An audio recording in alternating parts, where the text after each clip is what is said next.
क्या तुम अम्मी के आने तक मोहब्बत से कहीं ज्यादा होता है, तक इंतजार नहीं कर सकती? और ऐसे शोहर का क्या फायदा? जरार जब जख्म अभी लगाए तो जिसको अपनी बीवी की इज्जत का तो मरहम भी अभी लगेगा ना।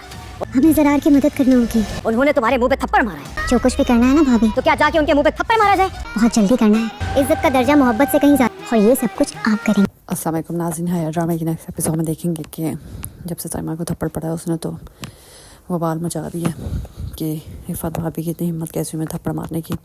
अपने शोहर यानी ज़रार से भी बात करती है तो ज़रार कहता है कि अम्मी के आने तक तो इंतज़ार कर लो, वो आएंगी तो खुद इस मामले को देख लेंगे। तो साइमा कहती है जब ज़ख़म अभी लगा तो मरहम भी अभी लगेगा,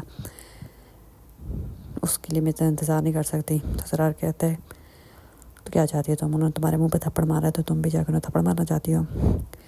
साइमा कहती थप्पड़ नहीं मारना चाहती, उन्होंने कहा कि मुझसे माफ़ी मांगे उनकी, उन्होंने कैसे मुझे थप्पड़ मार दिया।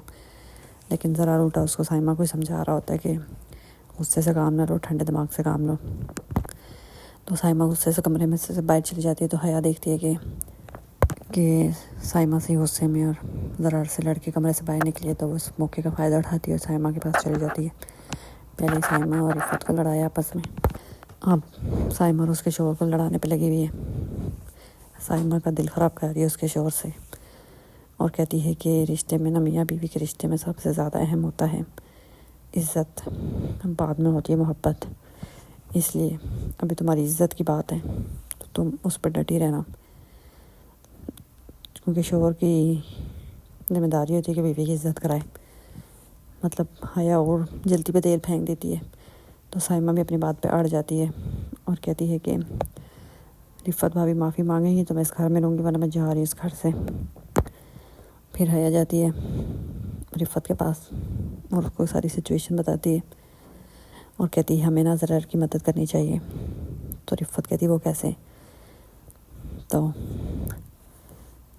हया कहती वो मैं आपको बताऊँगी, लेकिन मदद ना आप करेंगी, मैं नहीं।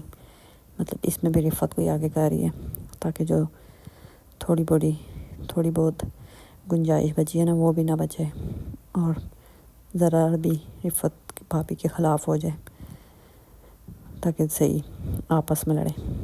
खुद पीछे हो जाती है, हर एक को आगे कर देती है कि खुद करो जाके, और फिर दूर से खड़े होकर मुस्कुराते हुए तमाशा देखती है जब सब आपस में लड़ते हैं।